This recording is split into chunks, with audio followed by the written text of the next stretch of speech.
Hi, welcome back to my living room. My name is Erin. I'm a licensed therapist and I love analyzing all things pop culture. Imagine finding out that someone that you've admired, somebody that's inspired a community, that has shared a deeply personal and relatable story, and has asked for help, was actually lying the entire time.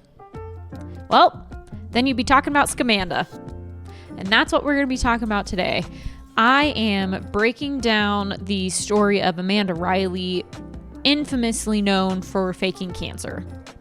But beyond the shock factor of that alone, which is astounding, what does Scamanda teach us about human psychology? What does it take for a person to take a hoax this far? And what does it take for us to fall into said hoax? That's what I'm going to be breaking down today. ABC is coming out with a docuseries on the show Scamanda, which originally started as a podcast. And before the docuseries had even come out, I had already listened to the podcast in full, which I highly recommend you do. It's a really well done podcast, and it's absolutely insane the amount of things that she does and gets away with. So if you haven't seen it, here's my brief synopsis. Amanda Riley is an individual. She's a mom, and she faked her cancer diagnosis, a terminal one, in order to gain sympathy, social validation, and financial support, which is the biggest thing.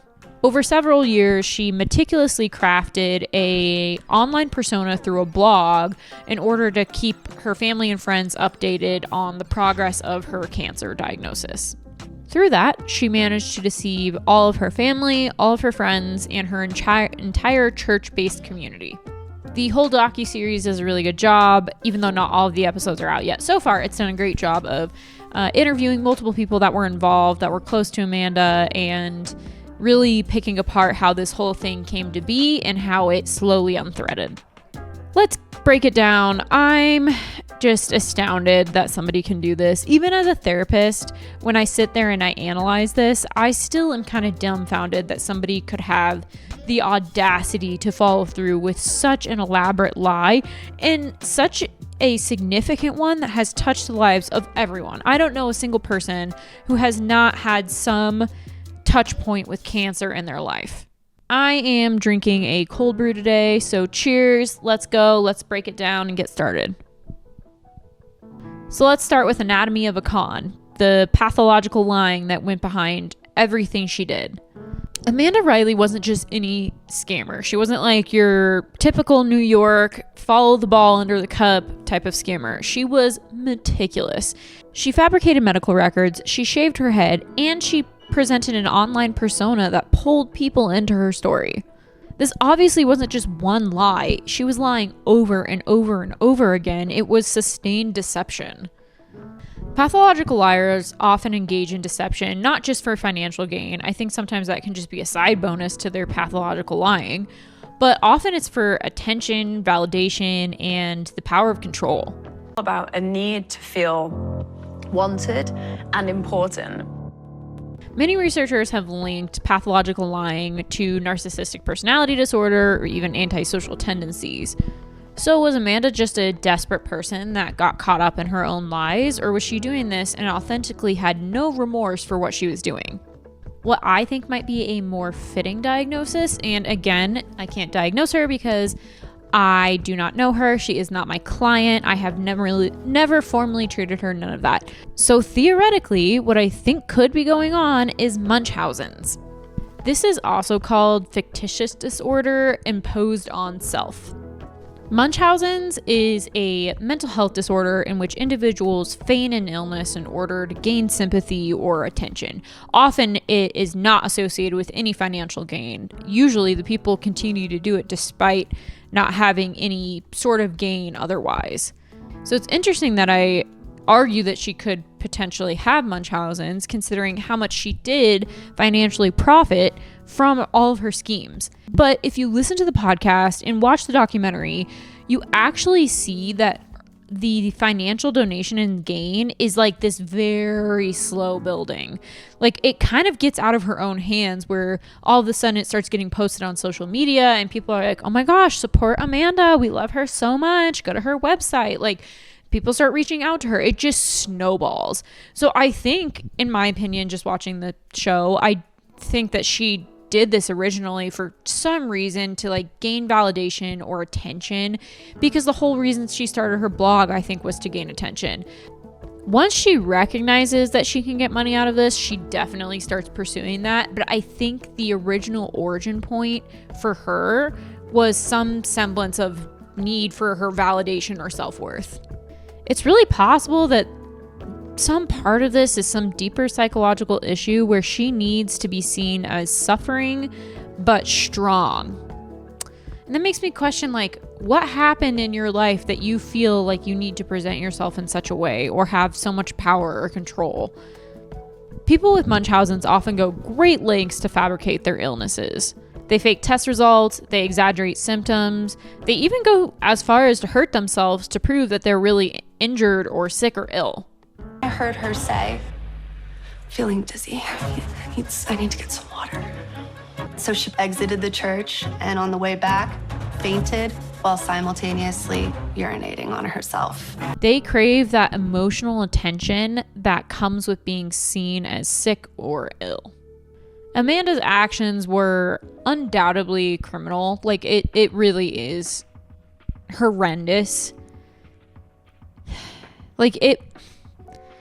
I'm honestly speechless sometimes when I think about how many people authentically supported her. A long-time American Cancer Society volunteer. It's a personal battle for me. I am a cancer survivor. I had a sister that had died from cancer. Met a wonderful young man who, about 2 months into the relationship, he was diagnosed with stage 4 cancer. My twin sister, she had stage 4 colon cancer. I was born with fibrous sarcoma. It's a bone spur cancer. They operated on me when I was 2 days old. People come out of the woodworks to be like, my aunt died from cancer, my sister died from cancer, or I'm a survivor of cancer and I want to see you fight this thing. Like, all these very good, well-meaning, intentioned people are just completely deceived by this horrendous lie. Like, I do not know how somebody with any amount of empathy could continue this facade for a long amount of time. And she continues it for years. For years. Throughout the docuseries and podcasts, there's so much evidence that comes out that shows and demonstrates she obviously did not have cancer. For example, one of her friends that's interviewed went swimming with her and she saw a Band-Aid behind her ear and she asked Amanda, what's with the Band-Aid? Amanda goes, oh yeah, they drained fluid from my brain. And her friend was like, why did you just go swimming? Another example is Amanda becomes pregnant while going through chemotherapy treatment, which is, I guess that's probably happened before, but highly, highly unlikely.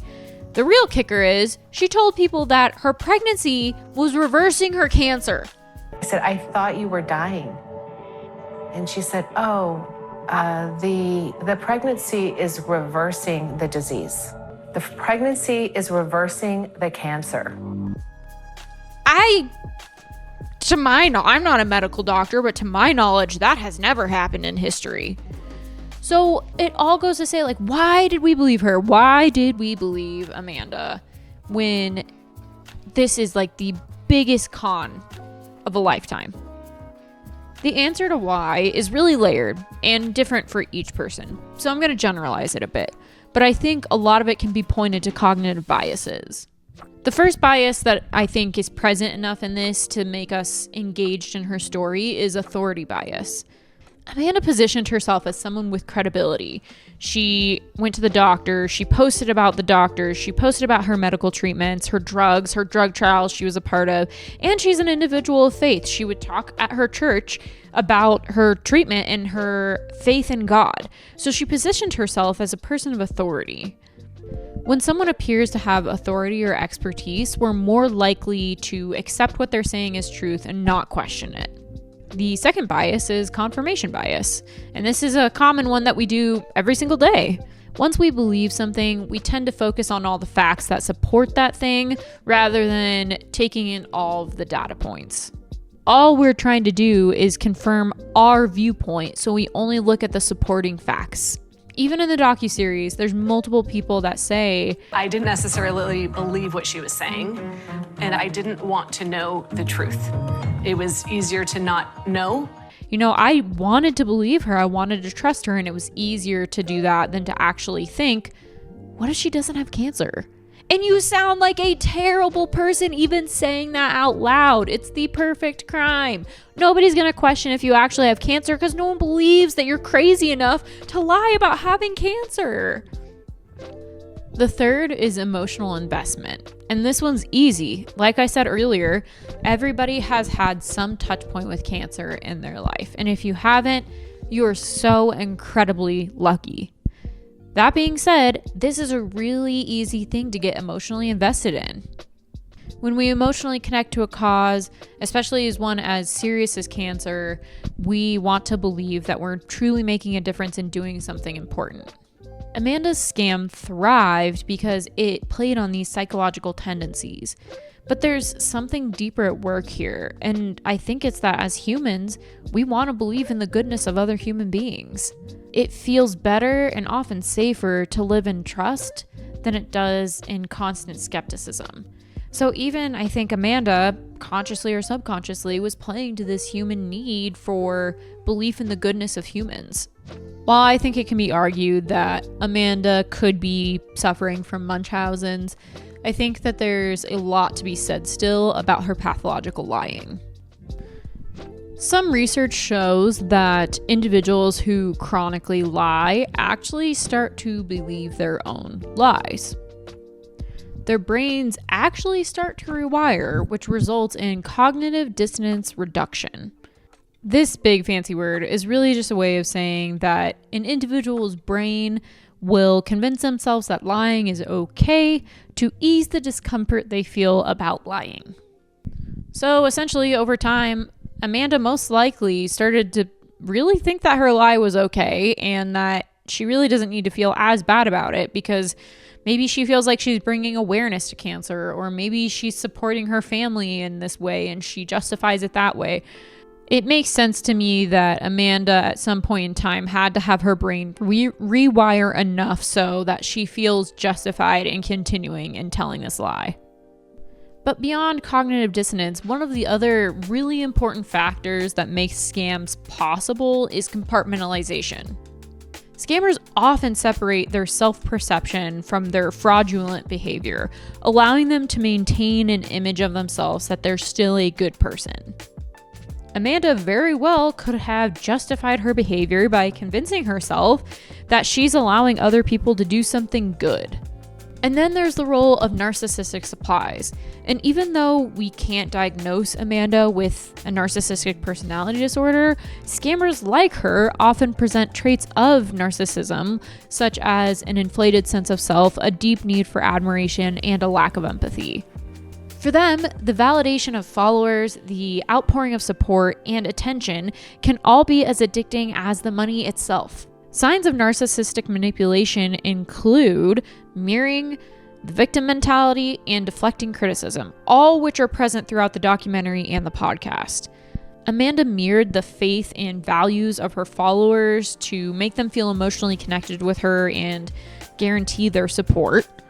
The victim mentality is shown through Amanda framing herself as someone as a fighter, always deserving endless support from her followers. And whenever somebody found a way to critique her, she would paint them as cruel or lacking in faith and not believing in her potential healing. Ultimately, scammers like Amanda manipulate not just facts, but also emotions. They create a reality in which it feels wrong to actually start questioning what's going on here. And once people are emotionally invested, they don't want to believe that they've been deceived. He was preying on people's emotions.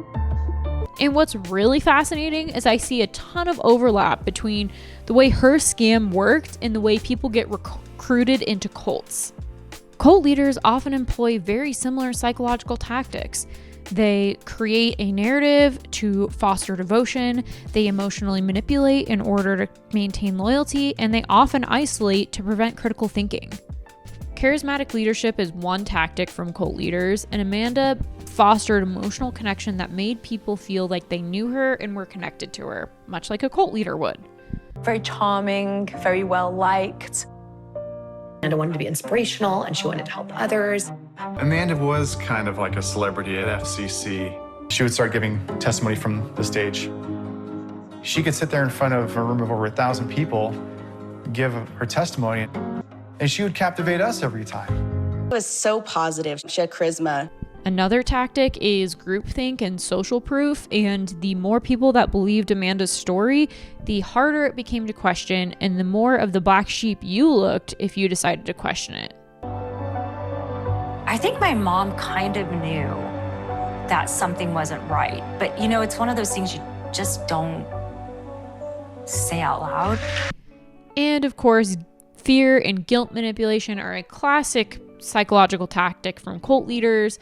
Much like Amanda made people feel guilty or lacking in faith for not believing that she does have cancer or could be cured from her cancer. When people feel emotionally bonded to a belief system or a leader, they'll often defend it, even in the face of evidence. This is why some of Amanda's followers really struggled to actually believe the truth, even after she was completely exposed. So what's the takeaway here from Scamanda? I think first, it's that critical thinking is our best defense against deception. It's okay to ask questions and demand proof, even if a story pulls at our heartstrings. I think the second thing that I really want to emphasize and that we can take away is that if you've ever been manipulated, it is not a sign of your intelligence or worth. I think it is a testament to your compassion. There's so much psychology that goes into why we buy into stories like this or why we get invested in people who are not entirely trustworthy. Scamanda is a wild story, and I'm not going to tell you how it ends because I think that the podcast is worth listening to, and I'm sure that the docuseries, as it continues to come out, will do it justice as well. And so if you want to know what happens, go look it up and go watch it and form your own opinion about it all. I've tried to stay away from what I think about Amanda because I don't want to just disparage somebody on the internet. There's enough of that. But I will say I am extremely angered and passionate about the injustice that people have received through her actions. Also, I just have to say, like, she's married throughout this entire thing, and there is a 0% chance that her husband did not know what was going on, which is extra awful because his daughter, not the one that he had with Amanda Riley, his other daughter that he had before marrying Amanda, had cancer as a child. So I just have to put that out there. There's no way he didn't know. I think that's it for today. Thank you so much for coming along. I appreciate any support, whether it's a like, comment, a sub, whatever it is. I'm so appreciative. I do read comments and I love reading them. So please leave a comment. I know it boosts videos, but it's partially because I just genuinely enjoy reading people's thoughts and what they think about things. So if you have something that you'd like me to analyze or you have a thought about this episode, feel free to leave a comment and I'll respond to it. Thank you so much for being here, and I can't wait to keep growing my channel. I really love doing this. I'll see you all soon.